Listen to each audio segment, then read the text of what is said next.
What's going on, everybody? Today we're going to take an early look at the Amazing Spider-Man Brand New Day Omnibus Volume 1. This is the Phil Jimenez Direct Market variant. The regular cover is the cover for issue 546, which is the first issue of this run. Love this cover, actually, with the all-white background. A lot of classic nods to Spider-Man in this run. I guess it makes sense because this is kind of like a reboot. So here we have the spine. You got the little webbing in the background here. You have some of the creators, Bob Gale. You have Gunningham, Dan Slott, Wells, Bachalo, Jimenez, and John Romita Jr. Then we have the back letting us know what's going on with this run of Spider-Man and what it collects, which has Free Comic Book Day 2007, then Amazing Spider-Man 546 through 583, Annual Number 1 from 2008, a Secret Invasion ASM miniseries for 3 issues, the President's Day Celebration Digital Comic 1. You have Spider-Man Fear Itself, Amazing Spider-Man Extra 2. You have Swing Shift Director's Cut, and some material from ASM Extra Issue Number 1. This has a $125 cover price.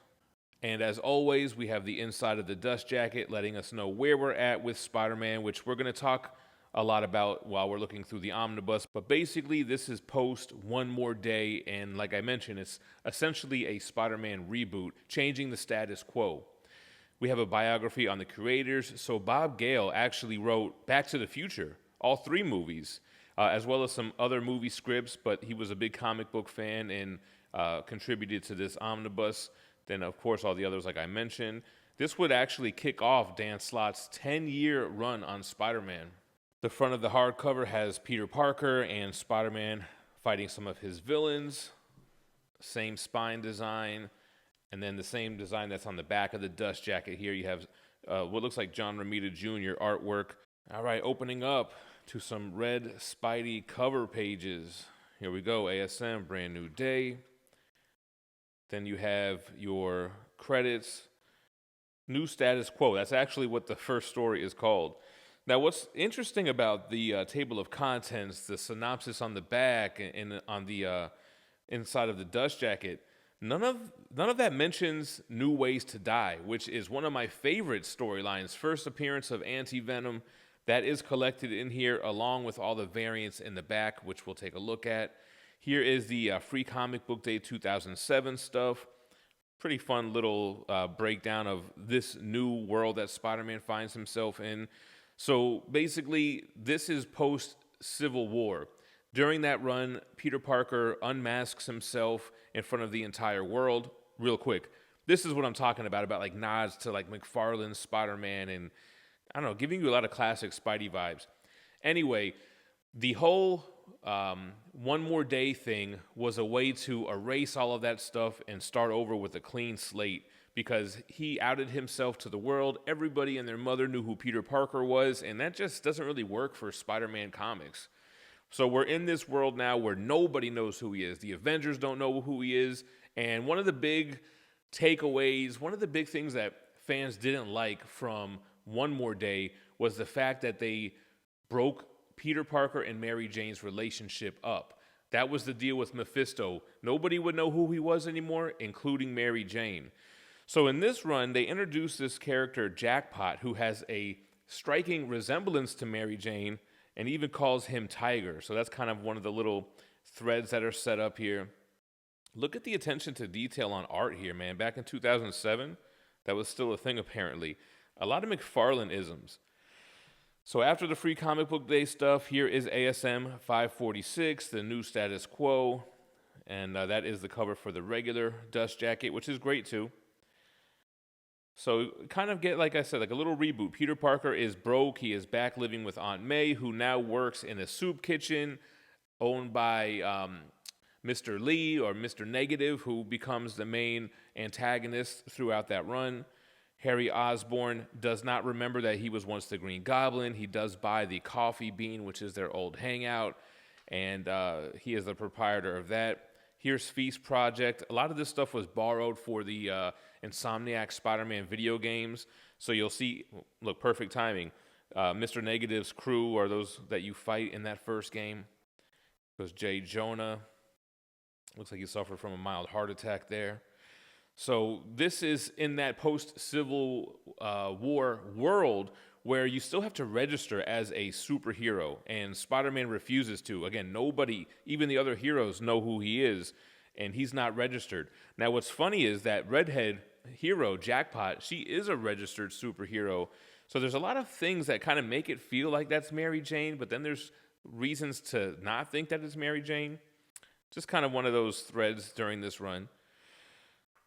So great attention to detail with the artwork here, man. I really feel like that was still important in the interiors during this time. Here's a Brian Hitch variant for 546. That's at the end of that issue. So that's basically what's going on here. I feel like a lot of this stuff becomes filler. You know, it's a new status quo. You have a new goblin called Menace, and they play with that. But then there's some filler issues as I'm starting to flip through after these initial issues. But again, doesn't this remind you of McFarlane? Even when they kind of do like the zoomed out and you don't have to draw in the webbing. Here goes Aunt May. The Virgin covers look great. So you got Freak Out, Storyline. ASM 555, you get a little Wolverine team up here. Some Doctor Strange appearances. Yeah, so, yeah, like I said, some of this feels like filler. I mean, I get, you know, starting from scratch, establishing this new Peter Parker world, but then some of this stuff is kind of like little filler issues. Written by Dan Slott, so I guess he got his start on She-Hulk, which he did great over there. Jumps in with One More Day, goes into Big Time, and then eventually goes into the Dying Wish, Death of Spider-Man, introducing Superior Spider-Man. But that's all well and good. So, okay, then we get back to some good artwork here. Issue 564. And then, for whatever reason, not really credited anywhere, but New Ways to Die, issue 1, starting in 568. Now, this, for me, maybe I'm a little biased. This is around the time where I started going back into comic shops. Actually, it might have been right before that when I started buying modern issues off of eBay, because they had a ton of variants for 568. They had a ton of variants for a lot of the New Ways to Die stuff, but we'll get into that towards the end of the book. But Spider-Man's fighting Menace here, and then we're going to get Mac Gargan Venom. There he goes. John Romita Jr. I actually forgot that he was the one that was drawing the interiors on these.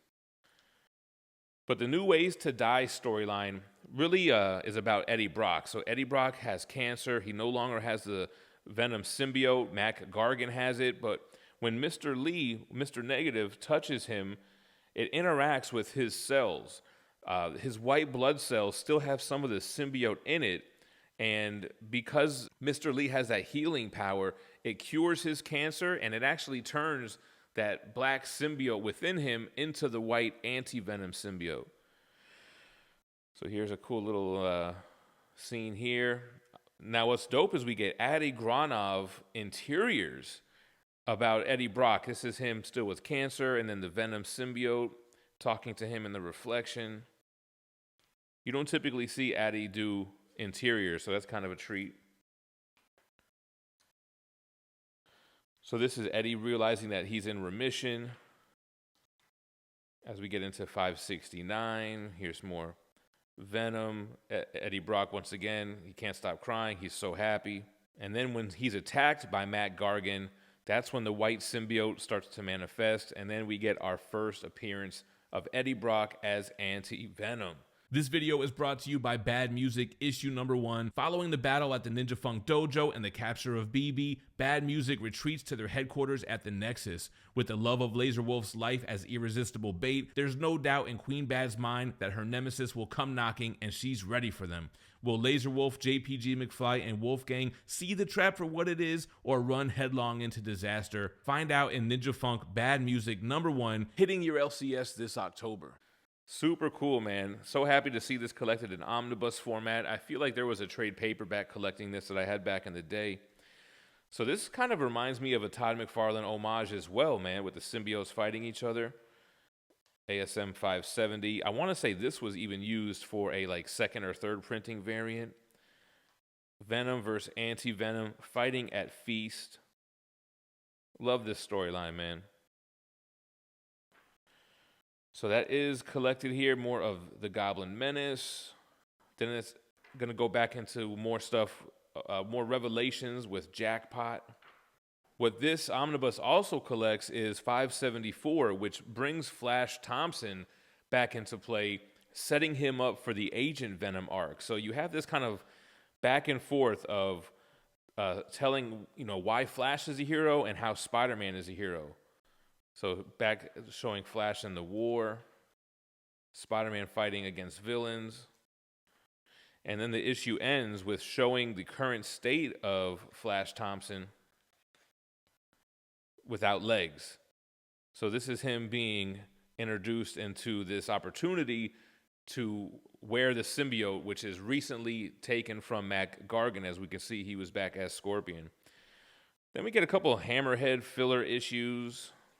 This is the guy that Spider-Man is taking down on the back of the omnibus there. I like how the issues back-to-back were like face punching. We get a little Punisher team up. Here is the Secret Invasion 3-part tie-in. Having to do a lot with Jackpot. Yeah, see, I feel like this is when I started picking up comics from the shop too. You have this 580 with the money background. 581 dealing with Harry. The revelation that he was the Green Goblin. Then you have Mary Jane's, what is it, half-brother or step-brother, Molten Man. This is some Mark Waid stuff. Then you have ASM 583 with the Barack Obama cover. And I guess Barack Obama in comic books, first appearance. All right, it ends with the Zeb Wells birthday boy, and then we get into some bonus material. So Steve McNiven doing that ASM 546 cover, and here's the sketch variant. David Finch doing some Spider-Man and Jackpot. Adi Granov doing a Spider-Man homage.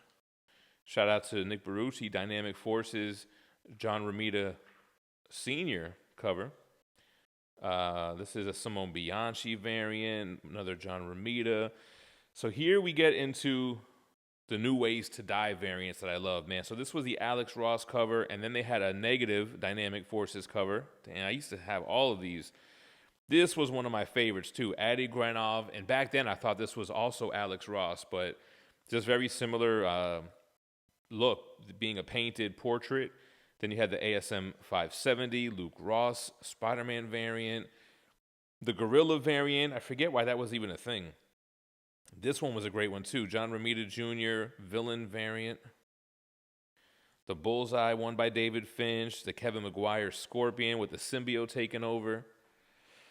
I had this one, too. The zombie, Marko Djadjevic, who's famous for doing that Ultimate Fallout 4 ratio. That's crazy expensive. Sal Buscema cover. Here's some Shocker and Molten Man Mike McCone stuff. The second and third printing, Barack Obama's. I think they have, fourth and fifth printings as well.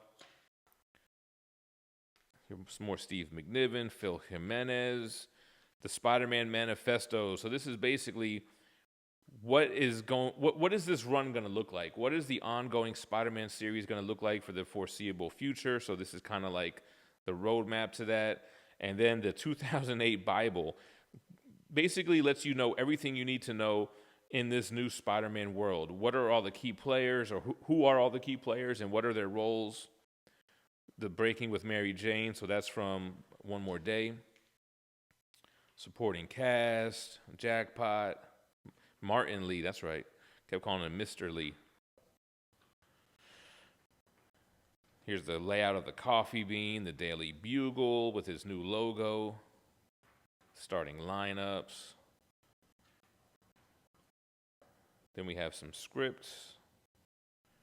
Here's an article on John Romita Jr. So they do show love to New Ways to Die in the back of the omnibus. Here's John Romita doing the Ezekiel stuff from ASM Volume 2, Issue 30. This is teasing Anti-Venom before the world was made aware who he was. Talking about John Romita Jr. doing the 9/11 tribute issue. The sketch of that Anti-Venom and Venom fight. So New Ways to Die. I like the New Ways to Die more than the Brand New Day. And then, of course, the Flash Thompson, which hopefully will lead into getting that Rick Remender Agent Venom omnibus. All right, by now, most of you guys know you can pick up these omnis from organicpricebooks.com, but for all my overseas viewers, you got to check out comicsbugle.com. They have competitive prices on their hardcovers and omnibus, but they also have free shipping, no taxes or import fees within the EU. Bomb-proof packaging made from recyclable materials. They have customer service guaranteed to respond to you within 24 hours. And use code GemMint. It'll save you an additional $2 every time. All right, guys, so that's the Brand New Day Omnibus Volume 1. Let me know your thoughts in the comments down below. Is this one that you're going to be picking up? I hope that we get something in an omnibus format that collects one more day. And just cool to continue adding to that, Spider-Man run. We're in the 500s now with this. One day we'll have all 700 issues of the original run collected in omnibus format. We've already got omnis that collect afterwards. So sound off in the comments below. Thank you for watching and stay minty fresh. Peace.